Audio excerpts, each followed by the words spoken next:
Hey guys, my name is Nogan and welcome to this new series called Generic Algorithms Analysis in C++. So in this series guys, here we'll be focusing on analyzing programs that have been predefined in the textbook that I showed in my first video introduction of C++ series. So what's happening here, we'll be analyzing programs from this first episode to the upcoming episodes also, when we build small programs from statements and scenarios being taken from the textbook. So guys, as you can see here now, we're having this wonderful program here, or statement that speaks about writing a program that does the following. So as you can see guys here, now generic algorithm is about you analyzing a certain statement or code or statement or scenario where you have to apply the principles of programming now to resolve or build a program or a system that does something. So as you can see here, we have now from A to E a few instructions, which are algorithms.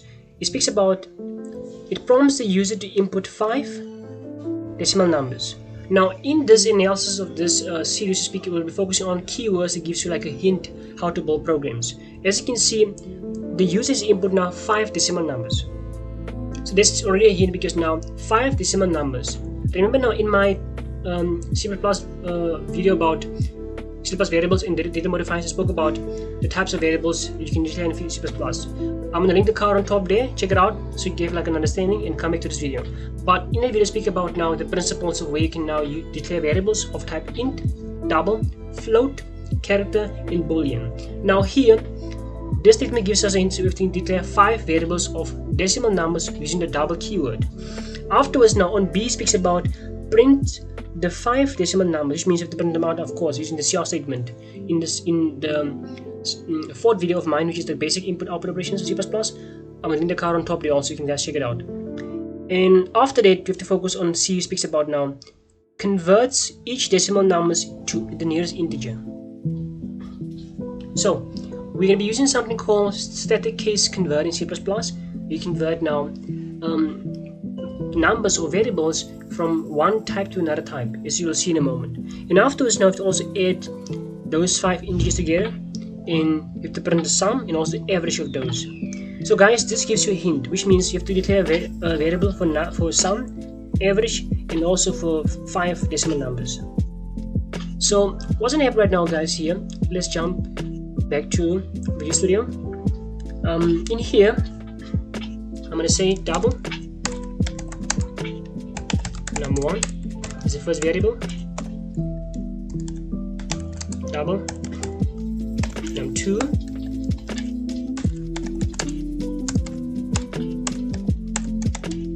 num3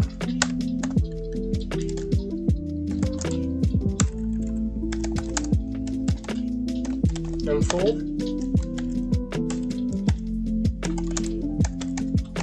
num5. Okay, so after this now we have to include a CR statement where the users input those 5 decimal numbers.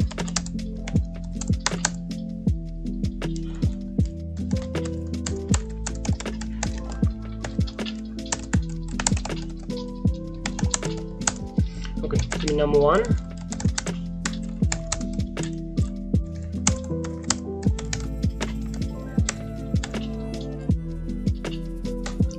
This, let's say 2, 3, 4. Again, the last one, which is num5.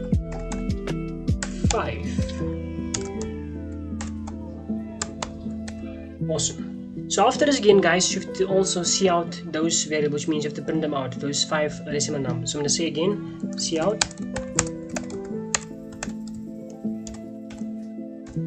num1 is, and also display num1 here.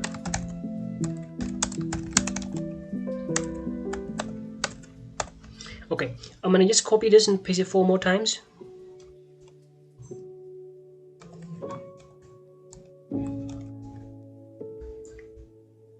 Change to 2.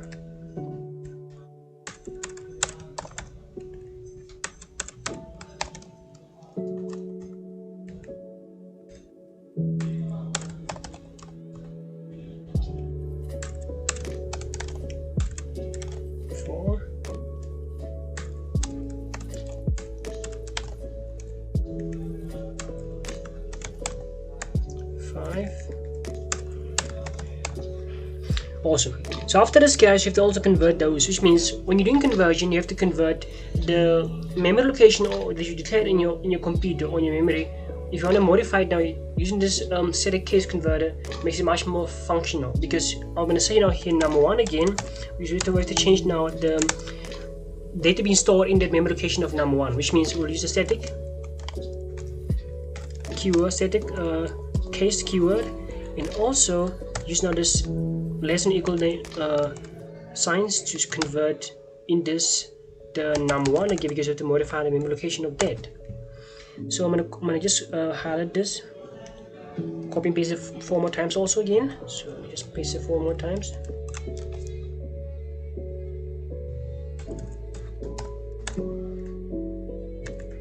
So guys, I would advise you guys to try and copy down this program that I'm coding here, so you guys can also try and program it on your IDEs on the side, so you guys can try and practice where you have to redo this thing again, where you can try to make sure that now your muscle memory kicks in, where you can learn eventually how to practice like thinking on your feet, like when you're trying to like develop your programming skills. Say number 4. And again here we have number 5 and this. Awesome. I'm gonna just highlight these here on from line 16 to 20, copy them and paste them after this, because after this we have converted now the decimal numbers into integers. Awesome. I'm gonna again include maybe 2 variables here, because you have to include now the thing. Let me say first it'll be int sum and also int average, also 2 variables. And come afterwards here, so you can now just add sum is equals to num1, num2 and 3 is okay. Let me just add another one here, num2 and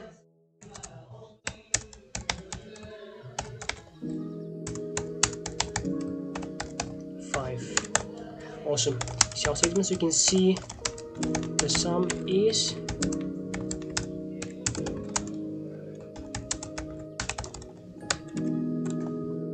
awesome. I'm gonna say average. We can calculate the average of these. Average equals to sum divided by 5. I'm gonna say now the average of those 5 integer variables is average.